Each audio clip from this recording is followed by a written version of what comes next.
প্রত্যেকটা মানুষের জীবনে একটা সময় থাকে, এই সময়টার মাঝে আসার পরে দেখবেন যে আপনার বন্ধু বান্ধব ছাড়া কিছু ভালো লাগবে না, বন্ধু বান্ধবের সাথে থাকতে মন চাইবে, বন্ধু বান্ধবের সাথে এক জায়গায় ঘুরতে যাইতে মন চাইবে, ঠিক আছে, কিংবা রেস্টুরেন্টে হোটেলে কোনো কিছু খাইতে মন চাইবে, মানে সবকিছুতেই মানে অল টাইম মানে বন্ধু বান্ধব, মানে আপনার মনে শুধু মানে ঘুরপাক খাবে বন্ধু বান্ধব নিয়ে চিন্তা ভাবনা।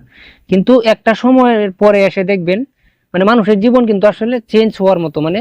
এক একটা সময় কিন্তু মানুষের জীবন কিন্তু এক এক সিস্টেমে কিন্তু যেভাবে ঋতু পরিবর্তন হয়, এইভাবে কিন্তু একটা মানুষের লাইফে বয়সের সাথে সাথে কিন্তু একটা চেঞ্জও কিন্তু আসে। তখন একটা সময় পরে এসে দেখবেন যে আসলে আপনি একলা থাকতে খুবই ভালোবাসেন, মানে একলা বিষয়টা মনে করেন যে আপনার কাছে খুবই ভালো লাগবে, কিংবা একলা যখন থাকবেন তখন দেখবেন যে আপনি বন্ধু বান্ধবের চাইতেও আরো বেশি এনজয় করতেছেন, বেশি